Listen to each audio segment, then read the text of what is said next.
Guten Erev Yom Kippur. I want to share with you this beautiful, inspirational story of the Rebbe, and I hope it inspires you as much as it inspires me. So there was a Jew in the 1970s, his name's Fivish, he's from Belgium. And this Jew came to New York on a business trip using diamonds. And somebody told him about the Lubavitcher Rebbe in 770, he went to the Minyan, he went to Daven Ma'ariv. After the Minyan, he went to say Shalom Aleichem to the Rebbe. He thought that's the way you do, you say hello to the Rebbe. And he's waiting in line as the Rebbe's going back to his office, and he kind of puts out his hand, and as he does that, the secretary's like, no, we don't do that in Lubavitch. And the Rebbe grabs his hand and doesn't let go. The Rebbe kind of walks it with him all the way to his office, and this guy finds himself in the Rebbe's office. And he couldn't believe it, what's he doing in the Rebbe's office? The Rebbe doesn't say a word. Fivish is sitting opposite him. The Rebbe opens his drawer, takes out a letter, and he says, read. And Fivish reads. The letter goes, Dear Rebbe, I am dying. This woman who was 39 years old is writing a letter to the Rebbe. And she says, Rebbe, I'm dying. And I have 10 children. I was diagnosed with terminal cancer. I have 10 children. And I beg of you, please, after I die, pray for them.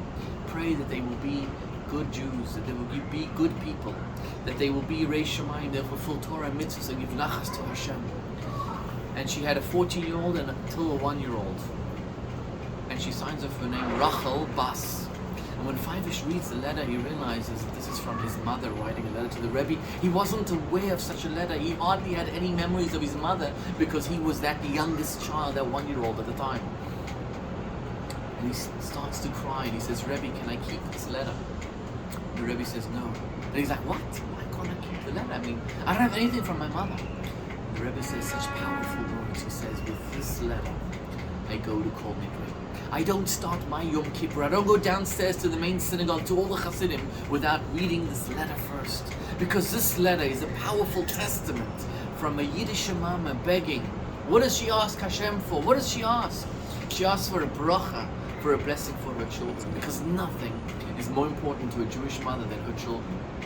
We stand now by Yom Kippur, and nothing is more important to God than us, His children. He loves us so much. Yom Kippur is Achas Bashana. It's once a year where our innermost essence is revealed, where the deepest levels of us, of our soul, is accessed, and we have this incredible relationship with Hashem. Yom Kippur reveals the real me. Not the me that goes around in 12 months of the year. The real me, the real me is the one on Yom Kippur, the one in Shul, the one fasting and praying, the one connecting with Hashem.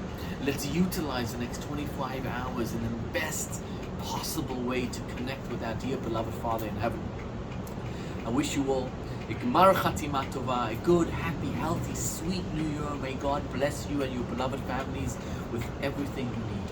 Gemar Chatima Tova, happy Yom Kippur.